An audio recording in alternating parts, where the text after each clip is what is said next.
دوو قوتابخانەی عشق بە ناوی عەلی مۆغداد و حاتم مۆغداد کە بران بەشداریان لە ئۆلیمپیادی نێودەوڵەتی بیرکاری IMO لە بریتانیا کردووە. هەردووکیان بە نوێنەرایەتی قوتابیانی کورد لەو پاڵەوانیەتیە بەشدار بوون و توانیان پلەی سێیەم بەدەست بێنن کە مدالیای برۆنز. IMO گەورەترین ئۆلیمپیادی بیرکاریە بۆ قوتابیانی ئامادەیی و هەر ساڵێک لە وڵاتێک بەڕێو دەچێت. ئەم ساڵ بە بەشداری 109 وڵات ئەم پێشبڕکێیە بەڕێوچ. بە ناوی کورد و ئاڵای کوردستانەوە ئەو قوتابیانە خەڵاتەکانیان وەرگرت.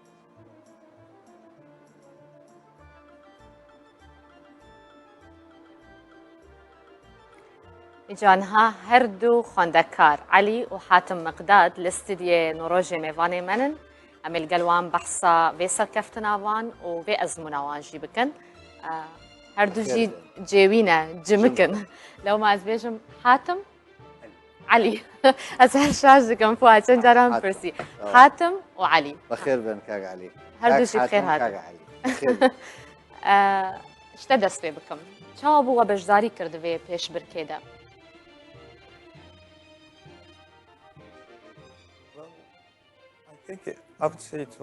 باشە ئەزمونێکی باش بوو کە بچی بەجای لە ئەزمونە کۆتاکردنەوەکە بکەیت شتێکی زۆر مەزن و زۆر باش بوو. کاک حاتم ئەم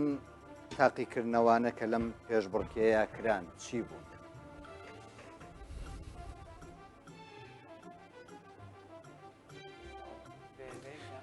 باشە دوو ڕۆژ بوو هەموو ڕۆژێک سێ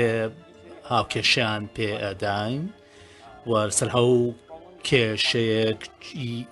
کاژێر و نیوێ کات هەبوو بۆیە چارەسەری بکەیت بۆیە حەلی بکەیت لە ڕۆژی یەکەم وەکوتم سێ هاوکێشت هەبوو لە یەکەم و دووەم و سێم لە یەکەوە تاسێ بەرەبەرە قورستر دەبوو پرسیارەکان لە دووەم ڕۆژ بە هەمان شێوە 4 و 5 و 6 پرسیار سێ هاوکێشە ئەوانیش بەرەبەرە قورستر دەبوو. باشە حاتم کەسن کو بریار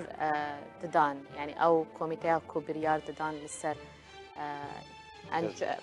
وێ پێشبڕکێ کی بوون خەلکێکی دەرێ بوون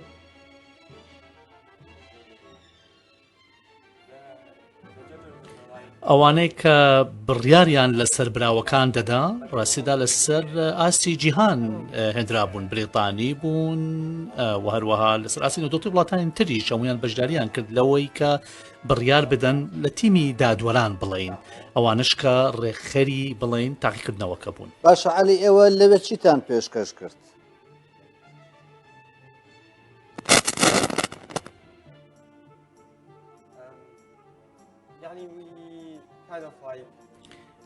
ئێمە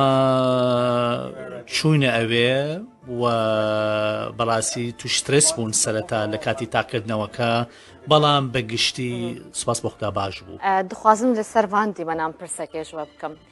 هەم عەلی تو بەرسبێ بدە هەم حاتمژی چاو بوو کەوە ئاڵا کوردستانی لێ دەرێ بلند کرد.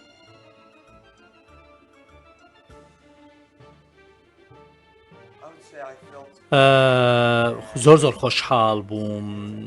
و زۆر شانازیم بۆ دەکرد کە ئاڵای کوردستان لەوێ بەرزکەمەوە هەڵبڕم زۆر زۆر شتێکی باش بوو کە لە بەردەم ئەو هەموو خەڵک ئەوانەی کێ بڕکێکەرەکان کە بەشداریان کە خەڵکی بەشدار بوو کە ئاڵای کوردستان هەڵبڕم بەدڵنیاییەوە هەسمان بە شانازی کرد هەسمان بە خۆشحاڵی کرد کە بۆیە ئێمە ئاڵای هەرێمی کوردستان و هەروە عێراقشمان هەڵبڕی لە بەردەم خەڵک پێیان بڵێن کە ئێمە هەروەها ئێمەش ئاوا بەشداریمان کردووە لەم کێبڕکێ نێودەوڵەتیە و هیوادارشین ساڵی داهاتوش بە هەمان شێوە ببینە دیسان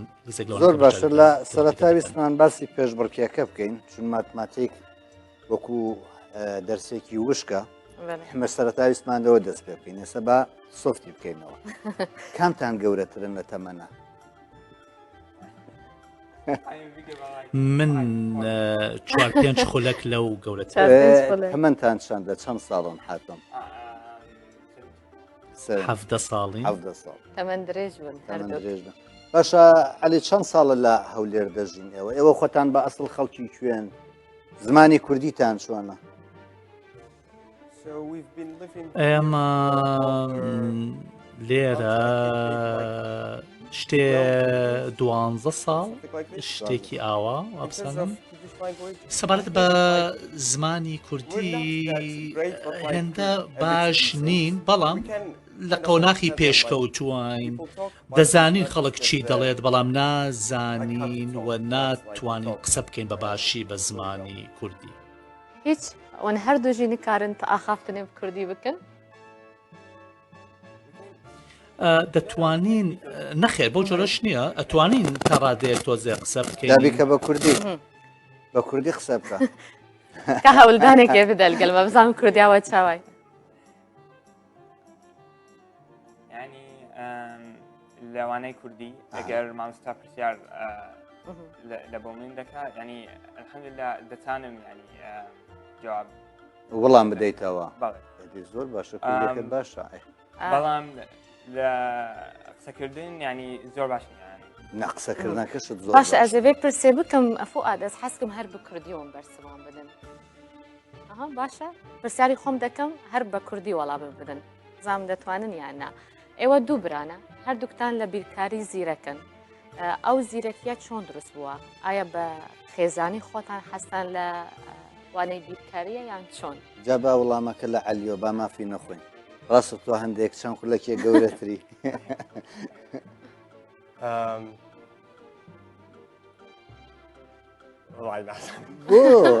بۆ نازانی ینی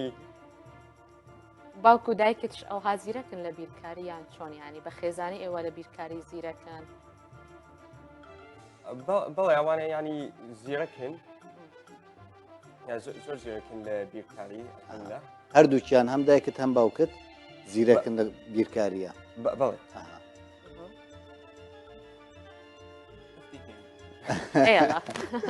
بکە بە ئینگلیزیش بۆ کووت و بەرسەوا خۆ بەدی بتەمام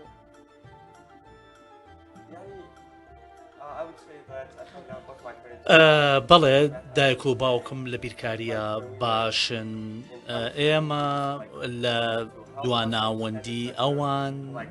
هاوکاری ئێمەیان کرد لە ناوەندیە بە دیاریکراوی لە بیرکاری تاوکو بتوانین بە خێرایی هاوکەشەکان چارەسەر بکەین بە دیاریکراوی لە سەرەتاییدا قوتابخانەی سەرەتایی سپاس بۆ خوددا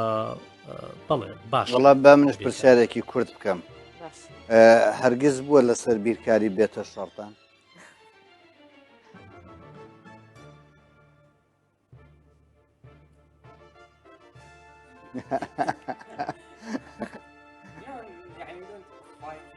شەڕ بەو جۆرە ناکە بڵێ شار بەڵام وەکو شتێک وەکو مشتومڕێک بکەین لەسەر هاوکێشەیەک سان ئەشاش نەبم فواد علی حاتم نە کاک حاتم و کاک علی لە مەکتەبژی هەواڵێ وە شاش نابن نابەراوەدا